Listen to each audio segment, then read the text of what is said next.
Demos la más cordial bienvenida a la maestra Sofía Charbel, quien es abogada, profesora comprometida y tenaz investigadora en el tema de la salud, la regulación y obesidad, y además es coordinadora del Programa de Salud Pública del Instituto Tecnológico Autónomo de México.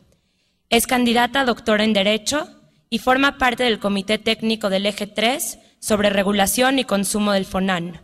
Agradecemos su presencia y escucharemos sus primeras propuestas en materia de política regulatoria de alimentos y bebida. Maestra Sofía Charbel Orozco.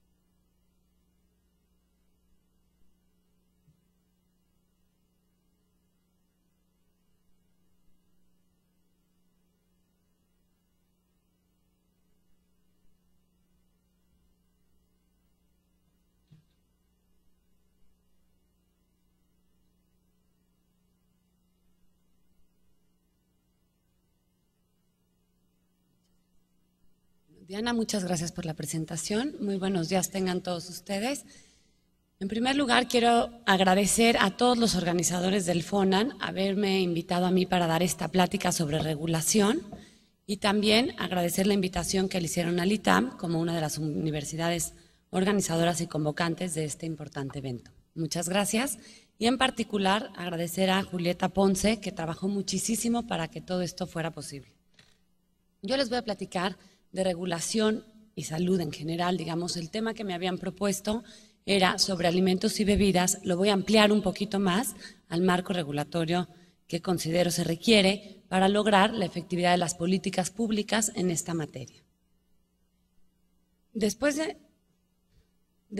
la plática que dio el doctor Juan Rivera, yo no me voy a atrever a darles gráficas y nada de eso porque a mí no me corresponde como abogada, digamos, tocar mucho esos temas. Yo realmente puse aquí estos datos, ¿no?, en materia de obesidad, simplemente como una introducción al tema, ¿no? La obesidad es factor de riesgo de diabetes, ¿no? 6.4 millones de mexicanos la padecen hoy en día, y algunos datos que implican este tema de obesidad.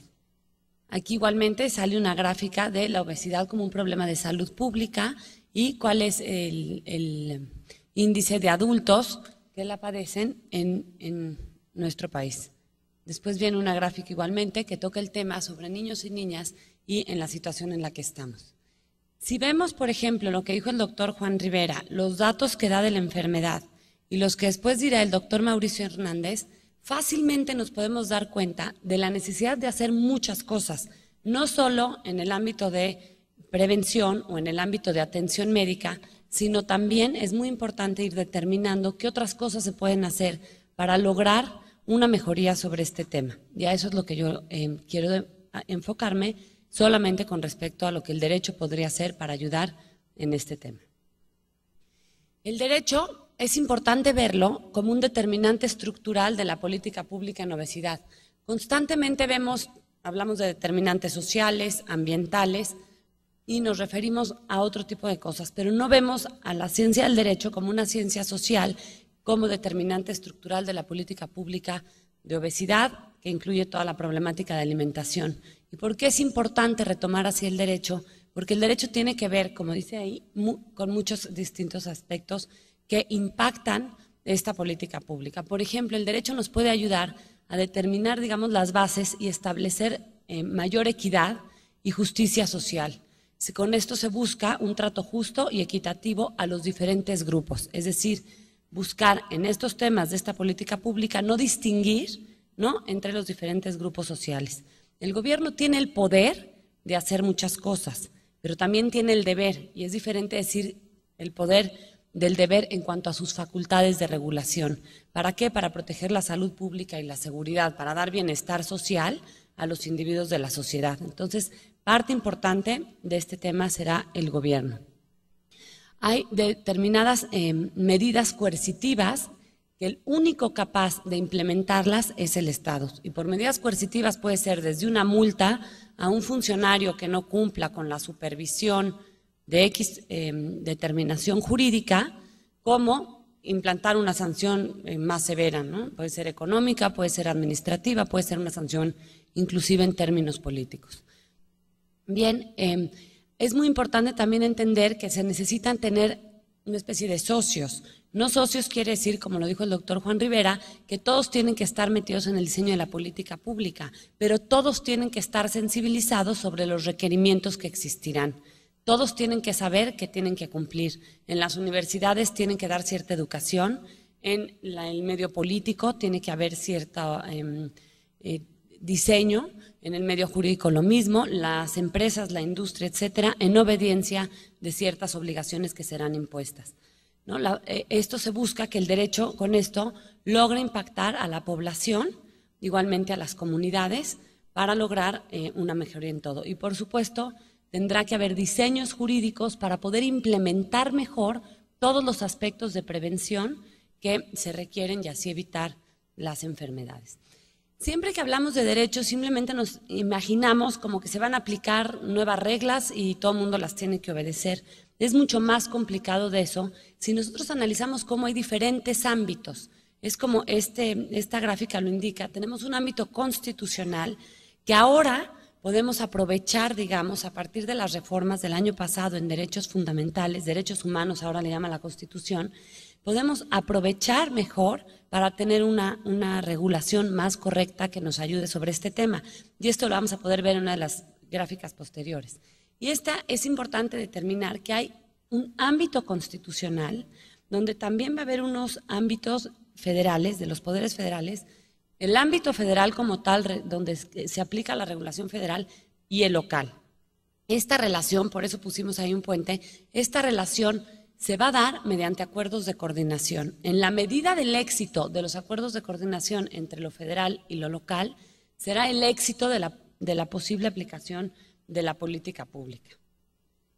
Es importante también determinar que a cada quien le corresponde, a cada uno de los tres poderes, le va a corresponder una obligación y una tarea específica. No todo lo puede hacer el Ejecutivo por sí mismo, porque siempre hablamos de regular y aplicar sanciones a la industria o a los funcionarios, etcétera, pero necesitamos otros soportes, como aquí los podemos ver.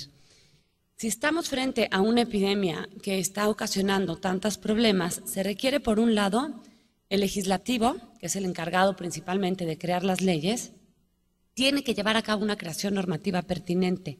El legislativo va a distribuir el gasto, cuánto va a tocar para cada sector y, en ocasiones, incluso poder decir cuánto para áreas más específicas.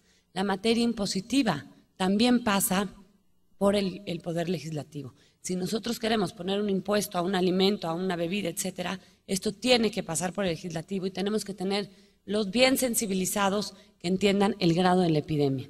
Y pusimos un foco en eso que dice megadictamen y nuevas iniciativas. ¿Qué quiere decir esto?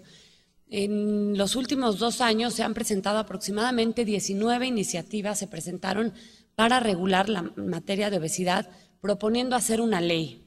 Cada una de estas iniciativas traía sus propias teorías y traía sus propias ideas. Se estableció finalmente en la Cámara de Senadores la posibilidad de hacer un megadictamen, ¿no?, que fue lo que se hizo y se presentó a diputados y ahí se quedó y ahí sigue.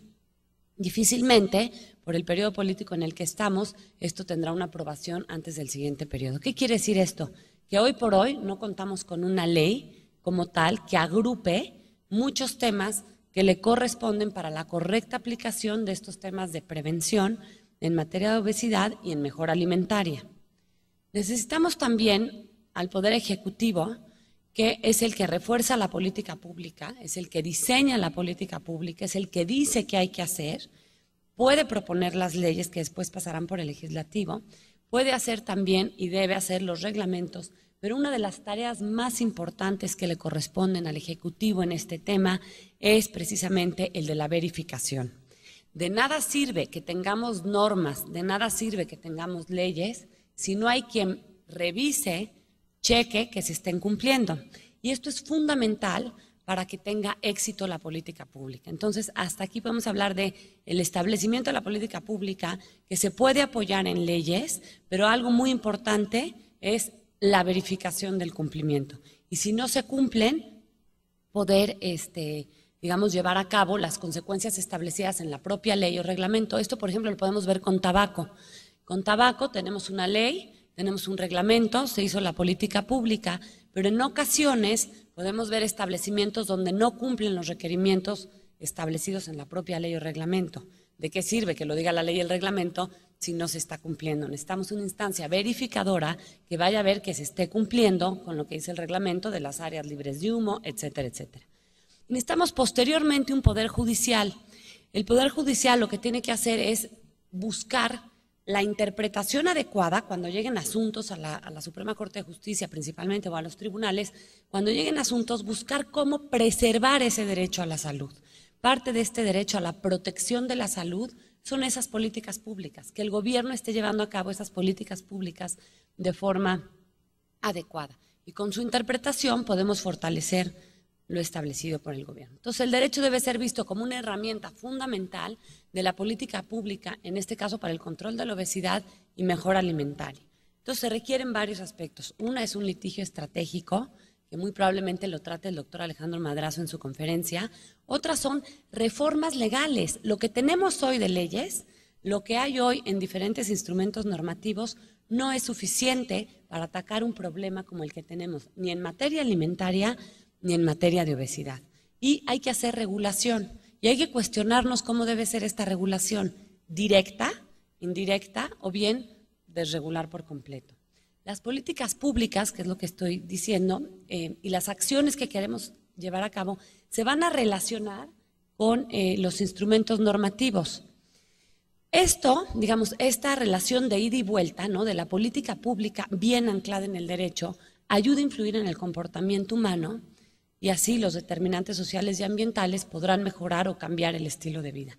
¿Por qué insisto en esto de las políticas públicas y los instrumentos normativos? Porque creo que muchas veces, puede ser porque cada quien tiene celo de su trabajo o porque creemos que otras cosas no son necesarias, muchas veces se hacen diseños de política pública sin pensar que podemos echar mano de otras disciplinas, en este caso como el derecho, para lograr aterrizar esas ideas y fortalecerlas. Está muy bien o puede quedar en buen deseo algunas políticas públicas, pero si no tenemos con claridad lo que queremos hacer y en qué área queremos ser muy estrictos, difícilmente lo lograremos. Ahora, la aplicación normativa no necesariamente y solamente tiene que ser hablar de una sanción. Siempre hablamos de sanciones. El que no cumpla con tal tema se le cobrará una multa, etcétera, etcétera. No tiene que ser solo negativo. También puede haber incentivos positivos de, por ejemplo, aquellos que cumplan con las áreas libres de humo o aquellos que cumplan con el etiquetado. Es decir, puede haber una especie de incentivos y no solamente estar pensando en sanciones negativas. Por eso insisto en la relación de la política pública y los instrumentos normativos mediante leyes, normas, programas.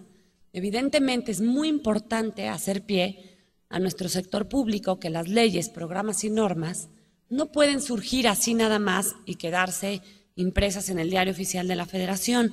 Es muy importante que las mismas vayan ligadas a recursos financieros. ¿De qué sirve si vamos a hacer un programa o vamos a verificar si no tenemos dinero para poder tener personal que lleve a cabo la verificación?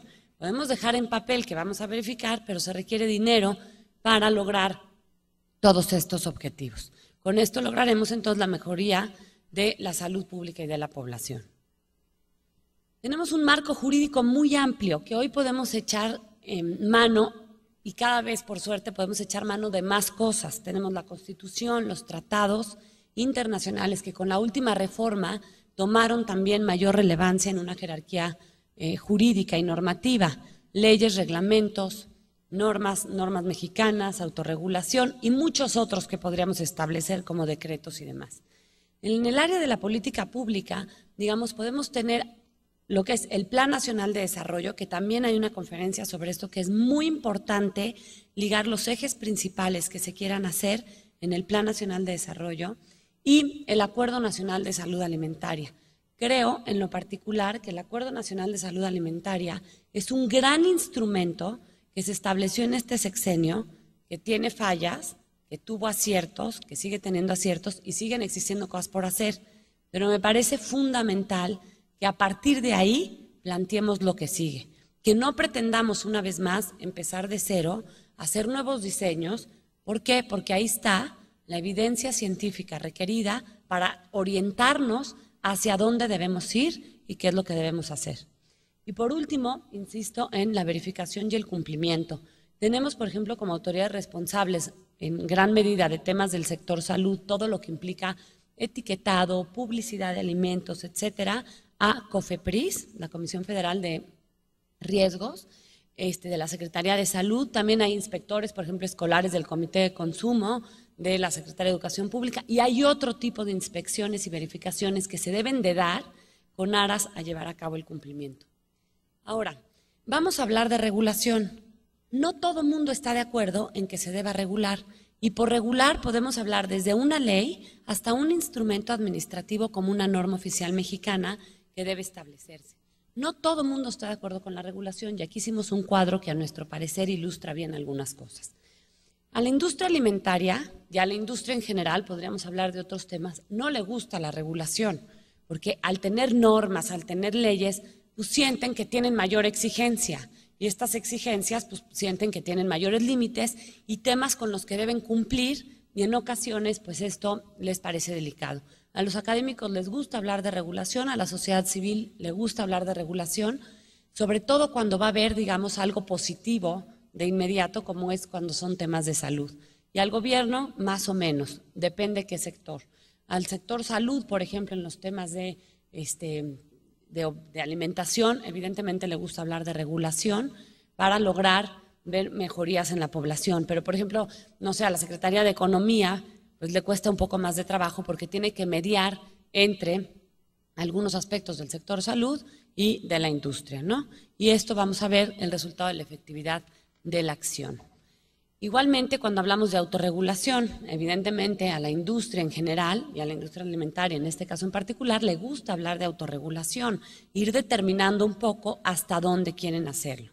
Y ahorita vamos a dar ejemplos de esto. A los académicos no les gusta tanto la autorregulación ni a la sociedad civil. Y salud y economía, otra vez ponemos el signo azul de depende. En instrumentos de política pública lo mismo. La industria va a depender si le gusta o no la política pública y va a depender qué tanta influencia pueda lograr tener en ese diseño. Si no puede tener influencia y se queda fuera, pues no le gusta tanto apoyar la política pública, mientras que a los académicos, a la sociedad civil, sí les gusta, y a la Secretaría de Salud y Economía en este caso, pues va a depender igualmente los intereses que se afecten. Ahora, es muy importante aquí hablar de una cosa. Si ustedes recuerdan, cuando fue la epidemia de la influenza, quizá todo el mundo estaba pensando en las vacunas y demás, y no en los instrumentos jurídicos. Pero algunos que sí tenemos obsesión por este tema, nos dábamos cuenta que hablaban, por ejemplo, de decretos y de ciertos temas, ¿no? Que decían no pueden salir, no pueden ir a lugares como el cine, ¿no? Que hubo ciertas restricciones y nadie se quejó. ¿Por qué nadie se quejó? Porque era una situación de emergencia. Y aceptamos muy bien cualquier tipo de reglas, cualquier tipo de limitaciones cuando vemos la emergencia al otro día, que era el caso de la influenza. En estos temas de alimentación y obesidad, evidentemente hay una emergencia, pero la emergencia no se deja ver tan pronto como se deja ver en una epidemia grave. En una epidemia grave estamos dispuestos a que rápidamente nos regulen, a que nos pongan ciertas limitaciones a derechos, ¿no? No había escuela, no podíamos ir a ciertos lugares donde hubiera muchas personas, de reunión, etcétera, y nadie decía nada, es decir, estaba bien, estábamos dispuestos a acatarlo. ¿Pero por qué? Porque veíamos la emergencia al otro día. En temas como que la emergencia está ahí en toda la problemática alimentaria, en toda la problemática de obesidad, la emergencia está, y si vemos las gráficas nos damos cuenta del tamaño de la emergencia. Sin embargo, como la afectación no surge, como en el caso de la influenza, que es algo que vemos hacia el otro día, pues cuestionamos más toda la parte regulatoria. Y a aquellos que se rehúsan a aceptarla, pues tienen más tiempo para ir viendo qué hacer y qué no hacer con este tema de la regulación. Frente a las enfermedades, por eso ponemos aquí que frente a las enfermedades crónicas, las políticas públicas son más difíciles de aplicar por sus consecuencias a largo plazo. Es importante aquí ver cómo sí tenemos cosas en derecho que tratan de buscar una mejoría de la situación tanto de alimentación como de la problemática de obesidad. Hay lineamientos, existe la Ley General de Educación que tiene aspectos que nos ayudan, Ley Federal de Radio y Televisión que habla sobre publicidad, normas oficiales mexicanas, la Constitución, pero sin embargo está disperso. Parecería al hacer un análisis de esto, al hacer un análisis normativo, que no va encauzado necesariamente al mismo fin o hacia la misma dirección. Por eso consideramos importante resaltar la importancia del Acuerdo Nacional de Salud Alimentaria, porque busca realmente sistematizar y conjuntar esfuerzos hacia un mismo objetivo. Y así tenemos que ver el tema de la regulación. Aquí menciono algunos aspectos de qué es el Acuerdo Nacional de Salud Alimentaria como intervención de promoción de la salud, como una función esencial de la salud pública. Se focaliza en modificar algunas de las principales condiciones o determinantes que influyen en la salud de la población. Estas condiciones o determinantes son de múltiples fuentes, algunos de salud y otras no, por ejemplo, la pobreza y la violencia. Incorpora igualmente funciones de promoción de la salud establecidas en instrumentos internacionales. Tiene metas específicas y hacia esas metas considero que debemos llevar todo, la regulación, los estudios científicos, las encuestas necesarias, todo impulsarlas hacia esas metas y no buscar nuevas metas. Tiene ciertos objetivos generales establecidos como actividad física. Regulemos y hagamos nuevas políticas públicas, pero encaminadas a estos 10 objetivos, que son 10 objetivos generales. Gracias a este acuerdo hubo cosas que se lograron. Hubo una sensibilización social del tema, es decir, el tema en muchos ámbitos del gobierno se empezó a considerar como un tema que tenían que tener todos los sectores presentes. O sea, ya no se podían, ya no podían dejar de lado el tema de la problemática alimentaria y de obesidad. Igualmente, por ejemplo, hubo cosas específicas que funcionaron, como el cambio que hubo en los desayunos del DIF. Los lineamientos escolares, ahí van, por eso pusimos parcialmente. Falta mucho por hacer todavía en los lineamientos escolares, pero están caminando y han sido un cambio incluso cultural para las familias. Hay cosas que están en el acuerdo y que no han funcionado. La pregunta es, ¿qué hacemos? ¿No hacemos nada? ¿Inventamos algo nuevo? Pues no, hay que hacerlo y hay que hacerlo bien. Uno de los aspectos que no ha funcionado por la propia dinámica y la relación existente con la industria es precisamente el etiquetado de alimentos. La forma en que se fue llevando a cabo la modificación de la norma oficial mexicana, con los primeros parámetros que originalmente se creó y se llevó a cabo la modificación, no fue suficiente, ni es, digamos, lo requerido al estar frente a una epidemia como la que estamos. Es decir, el etiquetado que tenemos hoy sigue siendo muy pobre para las necesidades que tenemos. Sería deseable poder establecer etiquetados que sean mucho más claros para la población, como se hace en otros lugares, como el etiquetado semáforo o el de Choices, que es una palomita, o muchos otros que pueden irse estableciendo. Igualmente, lo que no ha funcionado es el establecimiento del Código PABI. El Código PABI es sobre la publicidad, que lo hizo la industria alimentaria, sobre la publicidad en temas de alimentos. ¿Y qué significa esto? ¿Por qué no funcionó? Porque fue una autorregulación, sí existe, ahí está, pero está con los parámetros mínimos establecidos por la Organización Mundial de la Salud. Sería deseable que si es autorregulación, pues también vayan aumentando estos parámetros conforme los van aumentando, por ejemplo, la Organización Mundial de la Salud. ¿Cómo mejorar esta situación? Tenemos aciertos, hay desaciertos. ¿Cómo mejorarlos? Apoyándonos en la reforma constitucional del 2011. Plantearnos, ¿no?, que todo esto cuelga o viene de derechos humanos que tenemos que poner en alto, ¿no?, y que tenemos los instrumentos hoy más que nunca fortalecidos para poderlos establecer, como los tratados internacionales que nos pueden llevar a una mejor regulación y fortalecer el tema de esta regulación en parámetros como el derecho a la alimentación establecido en la Constitución. Se tienen que hacer, ¿no?, para lograr esto es necesario que haya un acuerdo intersectorial, una legislación que ordene y sintetice, legislación secundaria respectiva y un rediseño de los instrumentos jurídicos existentes. Todo esto basándonos en los establecimientos de la política pública. Ahora, para lograrlo, insisto, es muy importante ubicar a los actores y sus objetivos. ¿Con quién vamos a tratar? con la población en general, ¿no? Que es a quien le va a llegar temas, con la industria, con el gobierno, perfecto, que cada actor tenga en claro qué es lo que va a hacer. ¿Qué es lo que va a hacer el gobierno? Pues debe de prevenir esta situación, tiene que hacer la política pública y tiene que impulsar, ¿no? Mediante aspectos de verificación, política pública a largo plazo, tienen que tener voluntad política todos, el legislativo, el ejecutivo, el judicial, y ubicar a los actores y los objetivos de cada actor. El objetivo de la industria no es el mismo que el objetivo del gobierno, ni el mismo que el de la sociedad civil. Tenemos que distinguirlo, ubicarlo, y ese debe ser el punto de partida para evitar esta situación. Hay mucho que decir al respecto. Por ejemplo, en tanto a la regulación, por ejemplo, de alimentos de consumo en particular o de bebidas, pues no podemos mejorarlo si no mejoramos la norma de etiquetado de alimentos.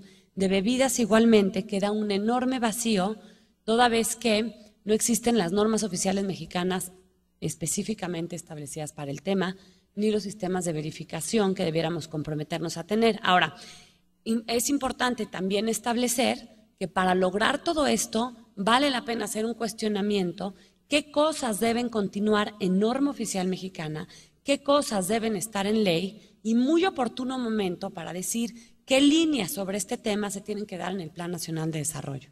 Si el Plan Nacional de Desarrollo prevé, que lo hace siempre de forma general, pero prevé en particular estos temas en forma general desde el Plan Nacional de Desarrollo, es mucho más fácil, a partir de eso, tener un buen sistema jurídico y un sistema de financiamiento específico tanto para la parte normativa como para los programas de acción.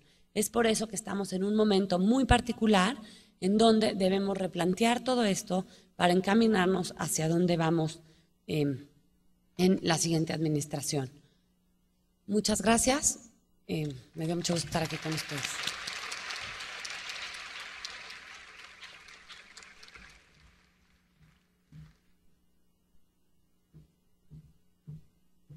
Muchas gracias. En nombre de todo el comité organizador, entrego el diploma y un pequeño